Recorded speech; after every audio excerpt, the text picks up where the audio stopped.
que se conoce como jugo gástrico. Y mencionamos el primer componente del jugo gástrico, que es el ácido clorhídrico. Y hablamos de cómo se forma el ácido clorhídrico. Dijimos que el ácido clorhídrico no se puede sintetizar dentro de la célula porque si no daña la célula. Y por ende, el objetivo es sacar todos los elementos a la luz para que por gradiente eléctrico me forme el ácido clorhídrico. Vamos entonces a seguir mencionando los componentes de esos jugos gástricos. El segundo componente es la pepsina. La pepsina es producida como pepsinógeno, que el pepsinógeno es la proenzima, lo que le va a dar origen a esta enzima. Y ese pepsinógeno está inactivo, no genera una función. Ese pepsinógeno lo secretan las células del estómago y cuando llega la luz del estómago y entra en contacto con el ácido clorhídrico, se convierte en pepsina. O sea que el ácido clorhídrico es una coenzima porque permite convertir la proenzima en enzima, la pepsina.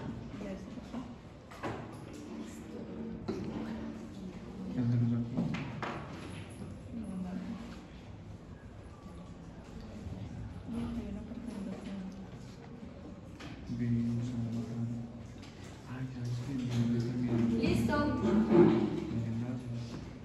¿Cuál es la función de la pepsina? ¿Qué vimos el semestre pasado? ¿Qué hacía la pepsina? ¿Qué degrada? No. Se encarga de degradar proteínas en péptidos. Por eso se llama pepsina. Listo. Siguiente, chicos, por favor. Siguiente componente, la lipasa gástrica.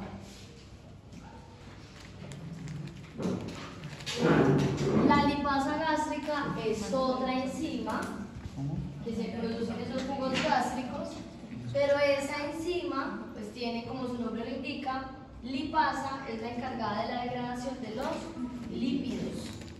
Ahora, al igual que la lipasa que se produce en la glándula salival, esta enzima no tiene acción a nivel del estómago. ¿Por qué? Porque no actúa, porque no hay ácido biliar. Recuerden que para la digestión de los lípidos es necesario que además de la enzima haya ácido biliar, ya que es el encargado de hacer la emulsión de las grasas, convertir una burbuja grande de grasa en burbujitas más pequeñas para que la lipasa ya la pueda degradar. Entonces, estos tres componentes se conocen como componentes agresivos. ¿Por qué componentes agresivos? Porque dentro de sus funciones están dañar el tejido. ¿Qué tejido? El tejido de los alimentos que nosotros consumimos. El ácido clorhídrico desintegra el bolo alimenticio para poder liberar los macronutrientes. La pepsina desintegra las proteínas y las convierte en péptidos. Y esta es una enzima también que degrada, pero afortunadamente en el estómago pues no se activa debido a esa falta de ácido biliar. ¿Cuál es el objetivo de estos tres? Que entren en contacto con el bolo alimenticio, ¿sí? Que lo puedan degradar y empezar a hacer la digestión. Pero cuando ese bolo alimenticio es insuficiente o cuando aumenta la secreción de estos componentes agresivos, estos componentes pueden afectar la mucosa del estómago y generarme patologías. Entonces es muy importante tenerlos presentes. El siguiente componente de los jugos gástricos es el bicarbonato de sodio.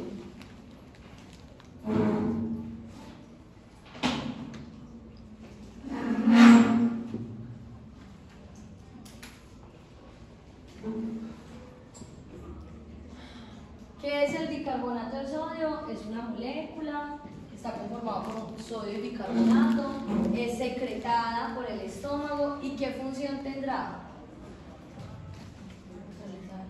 alcaliniza. Acuérdense que acá estamos produciendo ácido clorhídrico.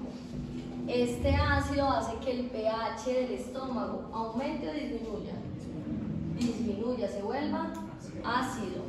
Y eso puede generar que la mucosa se afecte. Por ende, vamos a hablar de unos jugos, unas secreciones gástricas que su función es proteger la mucosa gástrica, ¿sí? Como ayudar a generar una contraparte de lo que se está produciendo actualmente con el ácido clorhídrico. El bicarbonato es uno de ellos. Entonces, el bicarbonato de sodio se secreta por las células del estómago, las decardias y las pilóricas, y ese bicarbonato ayuda a volver a estabilizar ese pH. El siguiente componente es el moco protector. Ese moco protector, como su nombre lo indica, también ayuda a proteger la mucosa del estómago de la acción del ácido clorhídrico. El moco protector se encuentra en dos presentaciones. Hay un moco soluble y hay otro moco fijo. Entonces, el moco fijo es el que se adhiere a la mucosa del estómago y es el más importante para la protección de la mucosa. Se pega a la mucosa del estómago.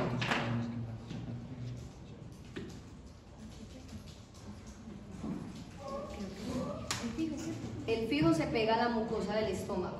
Es el más importante para proteger esa mucosa. El moco soluble, como su nombre lo indica, se disuelve en los jugos gástricos. Está ahí mezclado.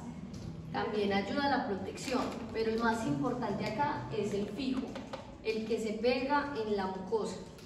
Genera mayor acción protectora.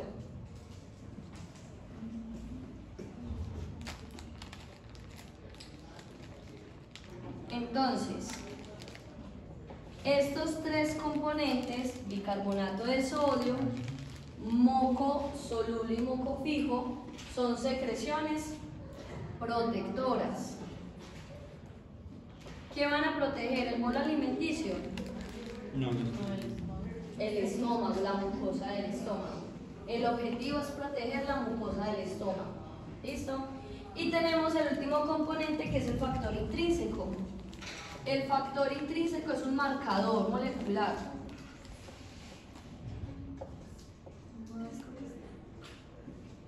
Es decir, es como una sustancia que señaliza. Y el factor intrínseco tiene como función señalizar la vitamina B12 que se encuentra en el alimento. Entonces, cuando consumimos alimentos ricos en vitamina B12, este factor intrínseco se adhiere a esa vitamina para poder ser absorbida a nivel del ilio.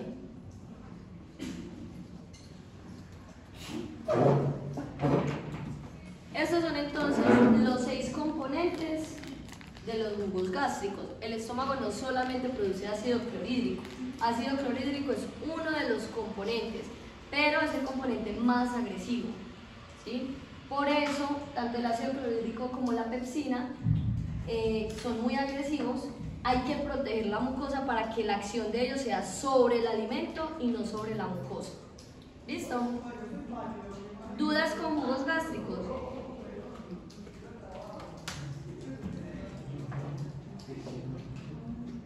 ¿Tienen claro los conceptos de proenzima y coenzima?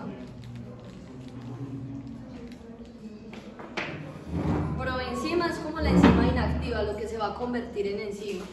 Y coenzima es el activador, el componente que ayuda a convertir la proenzima en enzima. ¿Cuál es la coenzima aquí del pepsinógeno?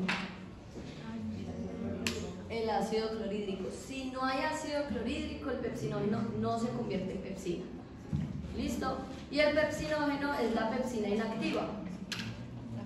Siempre debe estar inactiva cuando está dentro de la célula, porque si el pepsinógeno se activa dentro de la célula, empieza a dañar la proteína de la célula, y eso es lo que no queremos, que no afecte la célula. Queremos es que actúe sobre el bolo alimenticio.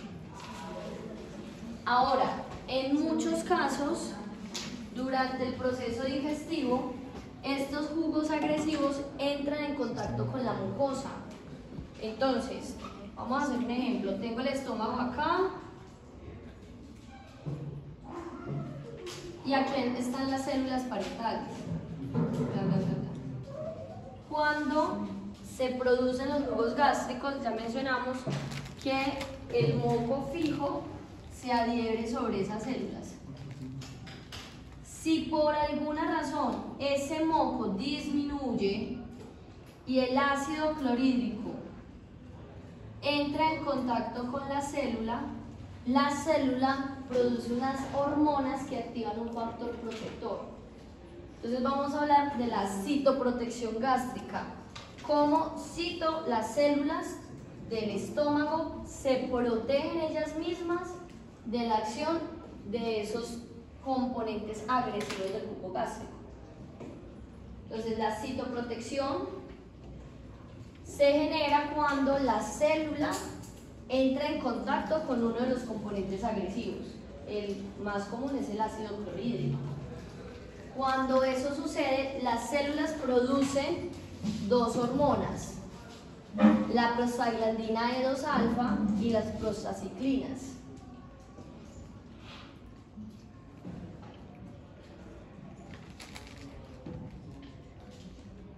Solo se producen cuando las células están siendo atacadas por esa acción de los componentes agresivos, la prostaglandina E2-alfa y la prostaciclina. ¿Qué hacen estas hormonas? Estas hormonas aumentan la perfusión sanguínea. ¿Eso qué quiere decir? Que llegue más sangre, en este caso al estómago. Entonces la prostaglandina E2-alfa y la prostaciclina hacen que llegue más sangre al estómago.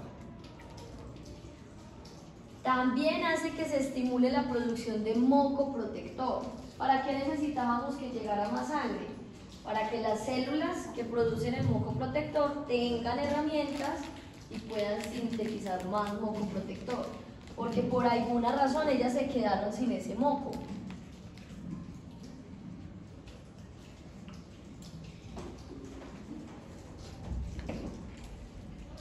Eleva la producción de bicarbonato de sodio, que mencionamos que también es uno de los encargados de regular el pH.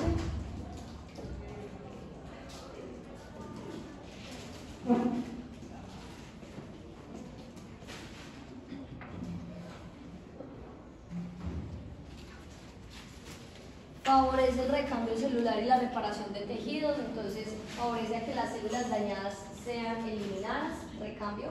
Las vamos a cambiar por unas nuevas. Entonces esta prostaglandina y prostaciclina ayudan a eso. E inhiben la secreción de ácido clorhídrico. Se siguen produciendo jugos gástricos, solo que en este caso, ¿qué predomina? Los componentes protectores. Siguen siendo jugos gástricos, pero estamos aumentando la producción de moco, la producción de bicarbonato y disminuyendo la producción de ácido clorhídrico.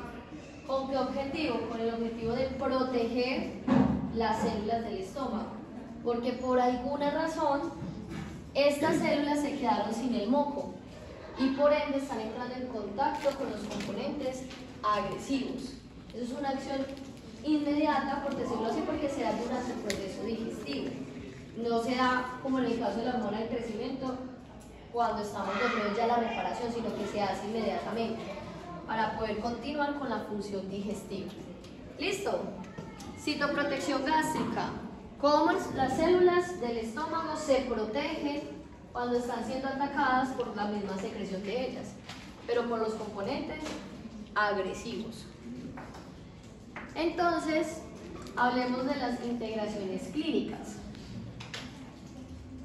Ese estómago puede sufrir de una patología que se conoce como gastritis. Gas hace referencia a gástrico, gastro, estómago, e itis es inflamación. Entonces, cuando hablamos de gastritis, es la inflamación del estómago, pero específicamente de la mucosa estomacal. ¿Cuándo se genera gastritis? Principalmente cuando predomina uno de los componentes agresivos y estos entran en contacto con la mucosa.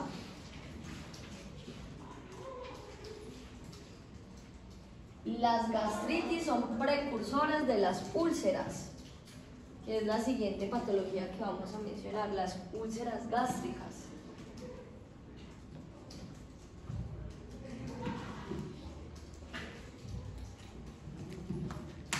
Cuando normalmente se genera el proceso digestivo, es normal que en algunos casos el ácido clorhídrico afecte las células de la mucosa, pero cuando eso se vuelve muy repetitivo y muy agresivo, ya me va a generar la gastritis.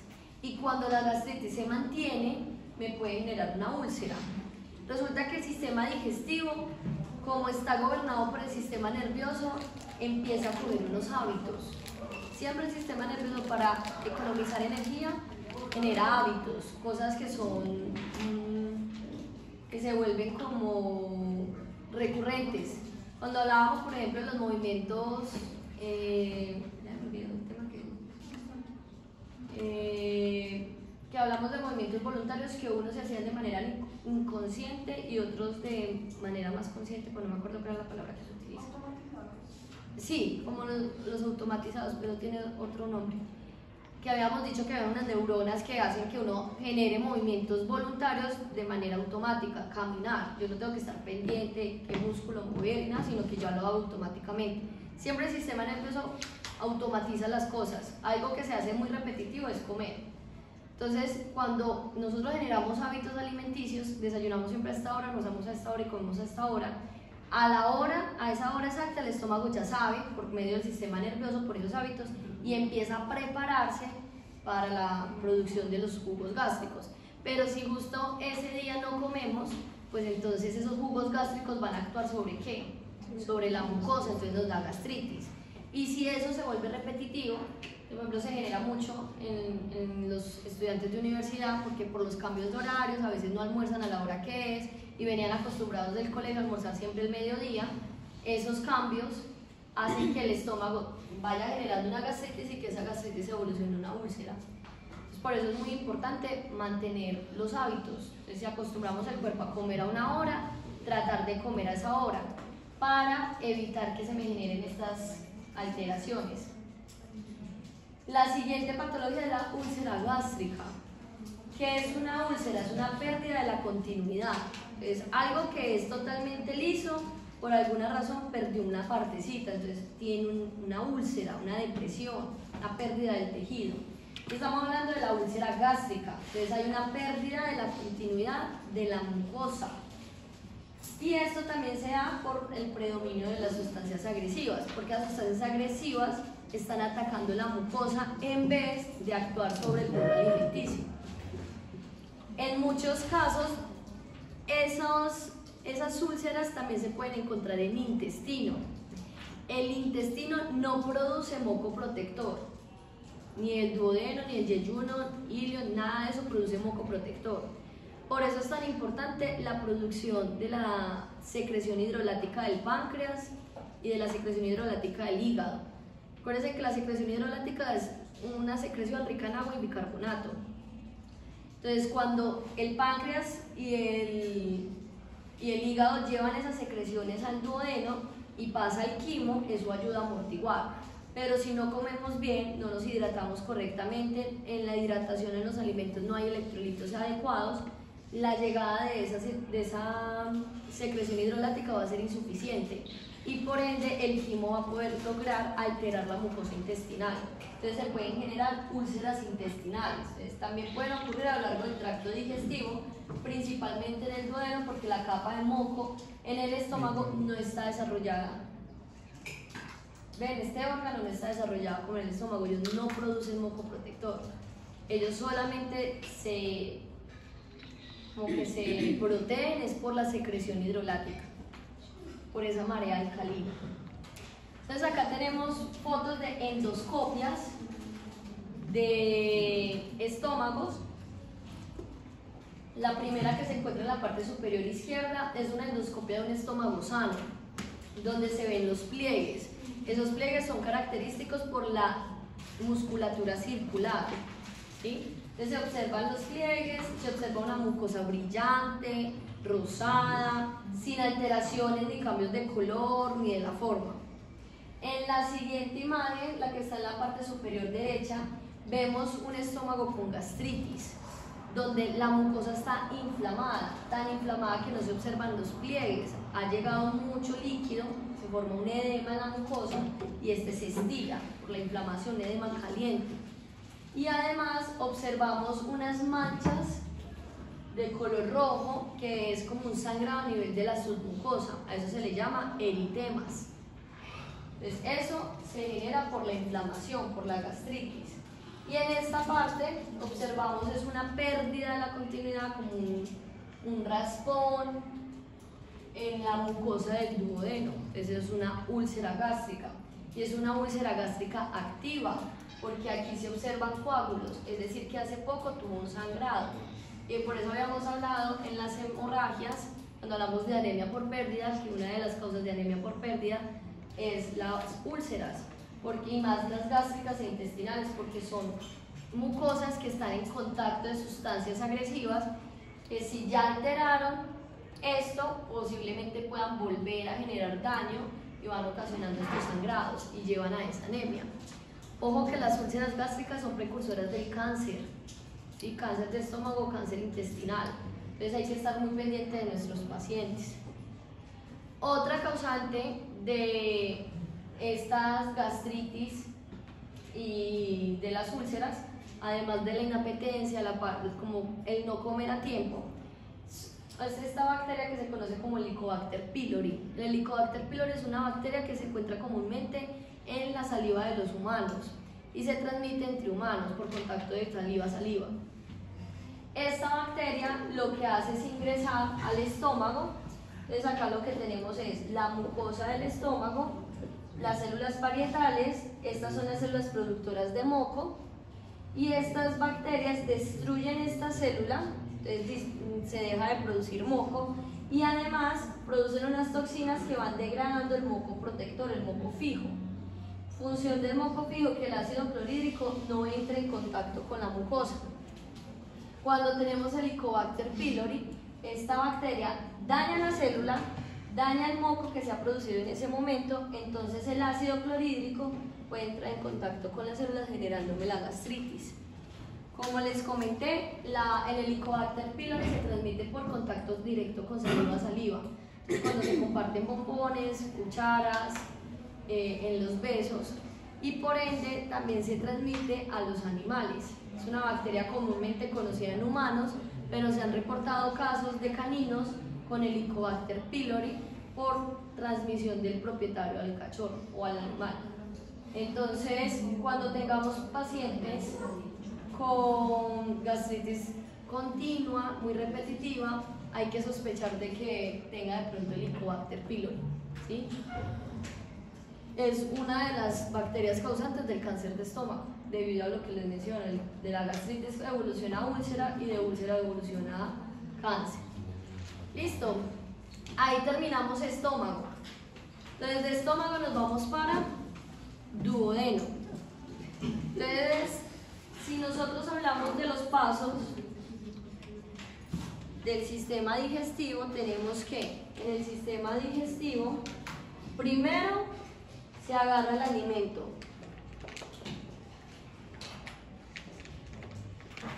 luego se mastica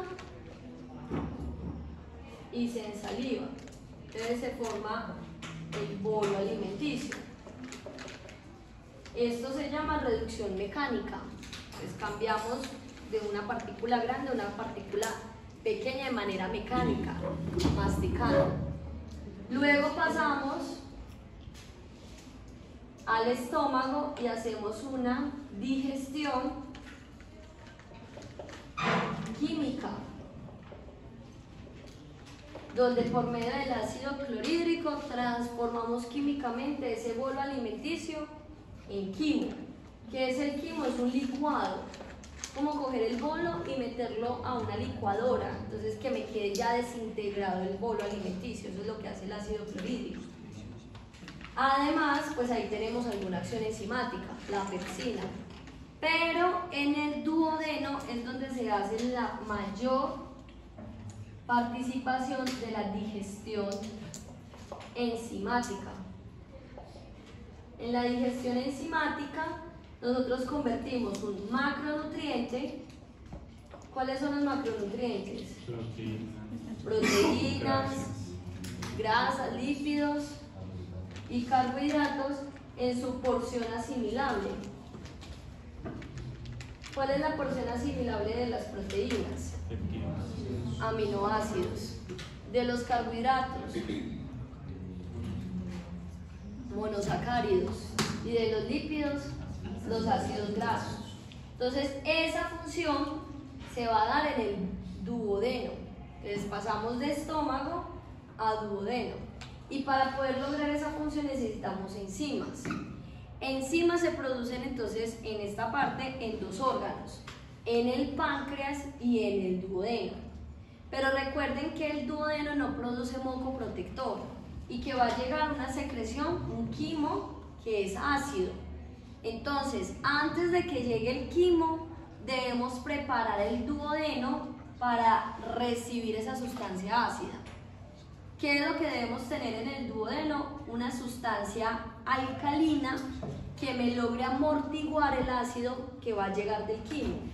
¿Cómo se genera eso? Cuando empieza a llegar el ácido al duodeno, porque el esfínter pilórico empieza a dilatarse y empieza el vaciamiento gástrico, ese duodeno produce una hormona que se llama secretina. La secretina es una hormona que va a ir al páncreas y también va al hígado y hace que se genere la secreción hidrolática. ¿Qué es la secreción hidrolática? Es una secreción rica en agua y en bicarbonato de sodio. ¿Cuál es la función de la secreción hidrolática? Neutralizar la acidez del quimo. Viene algo ácido del estómago al duodeno y el duodeno tiene que prepararse para recibir ese ácido. ¿Cómo lo prepara? Con la secreción hidrolática. Y esa secreción hidrolática lo que hace es neutralizar el pH. Protegemos, hidrostática o hidrolática, protegemos la mucosa del duodeno y además le damos un ambiente adecuado para que las enzimas trabajen. Recuerden que las enzimas pancreáticas y duodenales y cualquier enzima del